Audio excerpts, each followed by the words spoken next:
You're seeing that documentary, Who Killed the Electric Car? So we're going to build something that's actually going to stay out there, is going to live. And I have my own story to tell about things I never believed when I first heard about them, like your story about the bulletin boards.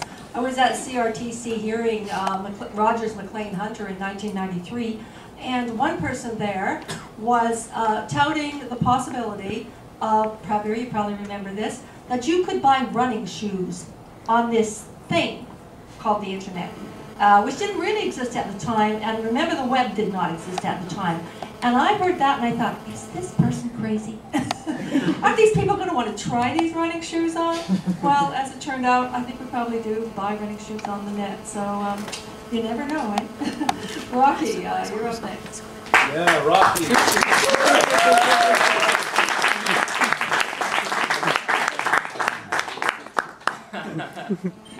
Woo. Being as we're all doing confessions, I remember sitting in '92, first year university, and enjoying downloading in a binary format my pictures of Cindy Crawford.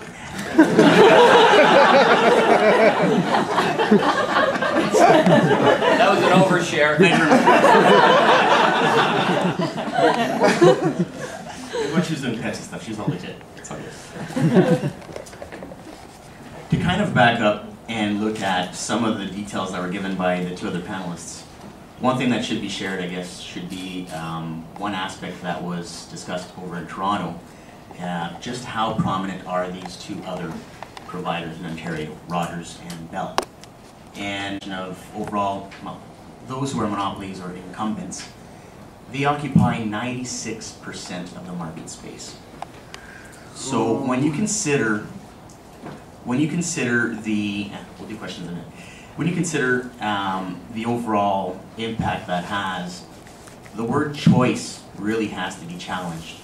Because at the end of the day, if you're going to say those words, it actually has to be in a functional way. And right now, I don't think that is the case.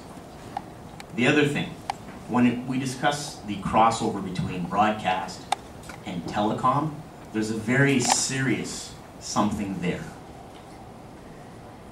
Went and had a little bit of a search online and looked at, I Googled it, little plug for you, Jacob. I work on commission, keep going. I looked at media ownership and found this little website I thought was, they say it's up to date, so I apologize if I'm off by a little here, but Globe and Mail, CTV, BNN, OLN, Info FI, Fashion TV, Access, CTV Newsnet, CTV Ottawa, MTV, Sportsnet, IFAS, Rogers TV, L'actualité, Canada Business, Maclean's, Chatelaine, Flair, The National, and about 150 others owned by Rogers and Bell in some way or shape or form.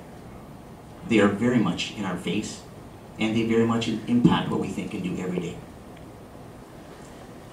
So when we talk about anything that has to do with the geek talk, as many have actually said over the last week, which is, I guess, where I'm sitting from at this point, being that kind of a geeky kind of a world that I live in, it kind of hit home. And I thought it was probably worth mentioning at the onset rather than through discussions, because it's one of those things where you really have to realize the impact these people are having on our lives in order to actually deal with them. I'm about being completely open and truthful when I make a statement, whether it be at the CRTC or in public, and I want to stand behind what I say. And I think at this point, if we're going to do this, we all have to say, you know what? Shed all the unknowns, look at what we've got in hand, and then from there build. And I think this is where we have to go from now on. And things like throttling, yes, it's very much an issue. In my world, it's one of wholesale. So that's being dealt with in one aspect. The other aspect, from a consumer perspective, they're very much controlling, again, what people are doing online. This is not impacting only that 5% that they speak of. It's 100%. Anybody using BitTorrent is being affected throughout those hours. So it's not just a little bit, it's everyone being affected. If you use a certain protocol they don't like, you are going to be affected.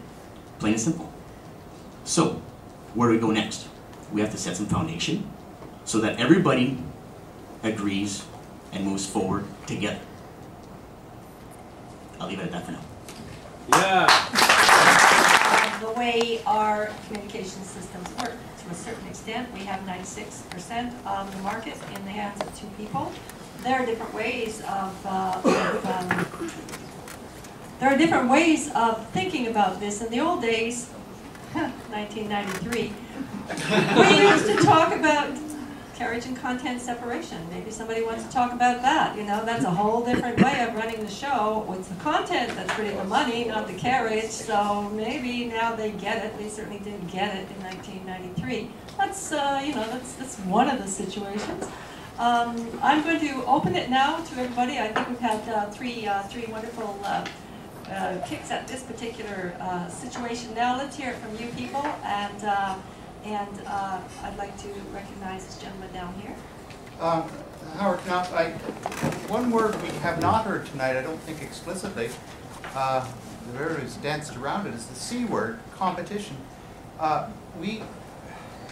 96% in the hands of 2 companies.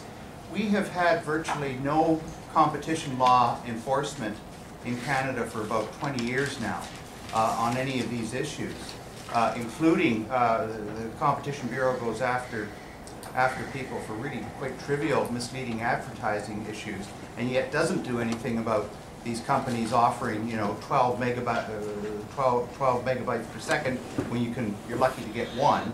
And things like that. But the main fact is that we only have a choice of 2.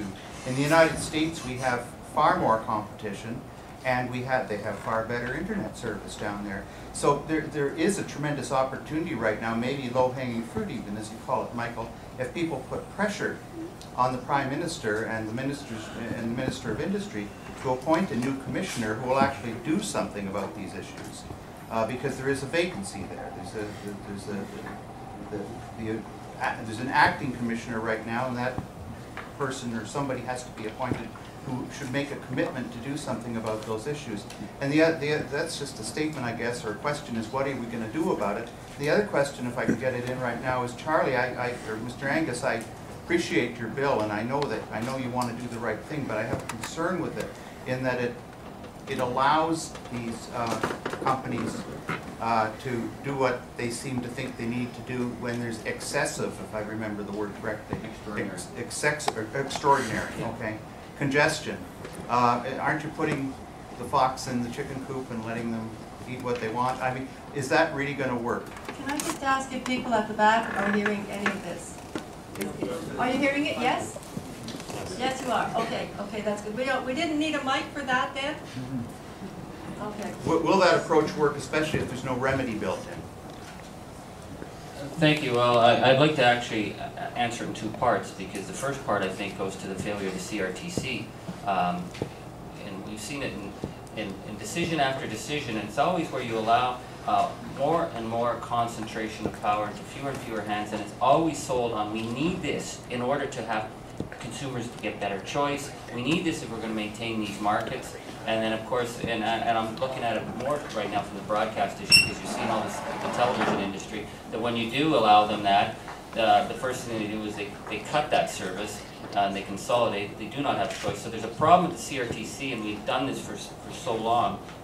Stepping backwards is going to be somewhat difficult. In terms of my bill, we had numerous discussions with various players about the bill and the best way to bring it forward, because I can bring forward a vision statement on where I think we need to go.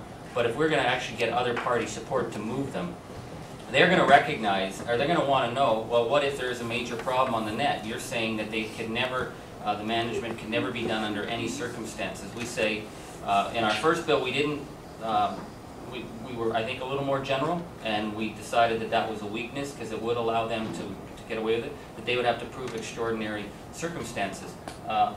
From a public policy point of view, I don't have a problem if there's extraordinary circumstances giving Rogers or anybody the power to get the internet back into, back in focus. So that's something I can certainly sell to other political colleagues, and I think it works for me. So I don't know what the general public will think.